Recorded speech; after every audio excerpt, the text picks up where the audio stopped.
Israel Hamas വെടിനിർത്തൽ സംബന്ധിച്ച് പുതിയ പദ്ധതിയുമായി ഈജിപ്തും ഖത്തറും മുന്നോട്ട് വന്നിരിക്കുന്നത് 5 മുതൽ 7 വർഷം വരെയുള്ള വെടിനിർത്തൽ ധാരണയ്ക്കാണ് പുതിയ കരട് രേഖ തയ്യാറാക്കിയിരിക്കുന്നത്. ബന്ദികളുടെ മോചനവും സമ്പൂർണ്ണ സേനാ പിന്മാറ്റവും ഈ പുതിയ നയത്തിൽ പരാമർശിക്കുന്നുണ്ട്. നേരത്തെ ദീർഘകാല വെടിനിർത്തലും തയ്യാറാണെന്ന് ഹമാസ് മധ്യസ്ഥ രാജ്യങ്ങളെ അറിയിക്കുകയും ചെയ്തിരുന്നുവല്ലോ. ഐസൺ, എന്താണ് ഈ പുതിയ കരാറിന്റെ വിശദാംശങ്ങൾ കൂടുതലായി പറയുമ്പോൾ?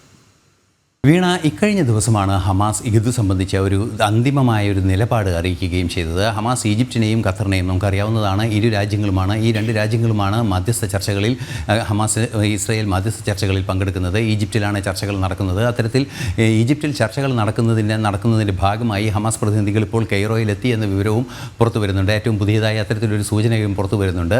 നിലവിലെ ആ സാഹചര്യത്തിൽ നമുക്ക് ലഭ്യമാകുന്ന സൂചനകളനുസരിച്ച് ഇപ്പോൾ അവർ മുന്നോട്ട് വച്ചിരിക്കുന്നത്, അതായത് ഈജിപ്തും ഖത്തർ മുന്നോട്ട് വെച്ചിരിക്കുന്ന ഒരു ധാരണ അല്ലെങ്കിൽ ഒരു കരട് രേഖ എന്ന് പറയുന്നത് 5 മുതൽ 7 വർഷം വരെ ദീർഘകാലമായി ഒരു വെടിനിർത്തലിനുള്ള സാധ്യത തുറക്കുക എന്നതാണ്. അത്തരത്തിൽ വെടിനിർത്തൽ സാധ്യത തുറക്കുന്നതോടുകൂടി സേനാ പിന്മാറ്റം ഉൾപ്പെടെയുള്ള, അതായത് ഗാസയിൽ വൻതോതിൽ വിന്യസിച്ചിട്ടുള്ള ഇസ്രായേൽ സേനയെ പിൻവലിക്കുക, അത് ഘട്ടം ഘട്ടമായി പിൻവലിക്കുക.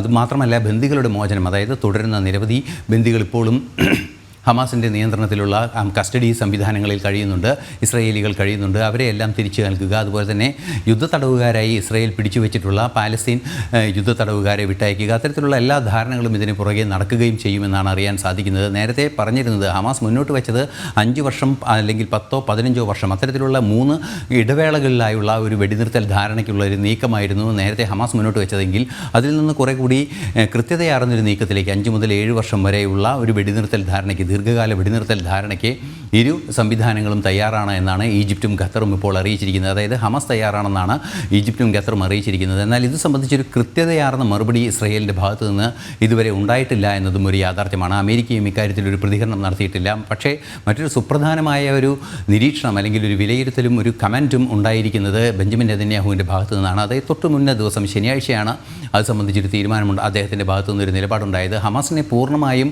ഇല്ലാതാക്കാതെ ഈ യുദ്ധത്തിൽ നിന്ന് പിന്മാറില്ല എന്നൊരു നിലപാടാണ്. അതുകൊണ്ട് തന്നെ ഹമാസിനെ അധികാരമൊഴിയുന്നതിനപ്പുറം ഹമാസ് എന്ന ഭീകര സംഘടനയെ പൂർണ്ണമായും ഇല്ലാതാക്കണമെന്ന ഒരു നിലപാടാണ് ഇസ്രായേലിൻ്റെ ഭാഗത്തു നിന്ന് ഉണ്ടായിക്കൊണ്ടിരിക്കുന്നത്. മറ്റൊരു സുപ്രധാന ഘടകം എന്ന് പറയുന്നത് ഇരു രാജ്യങ്ങളും തമ്മിലുള്ള ഈ തർക്കങ്ങൾ പരിഹരിക്കുന്നതിനുള്ള നീക്കങ്ങൾ കാര്യമായി നടക്കുന്നതിനൊപ്പം തന്നെ ഗാസയുടെ പുനർനിർമ്മാണം സംബന്ധിച്ച നീക്കങ്ങളാണ്.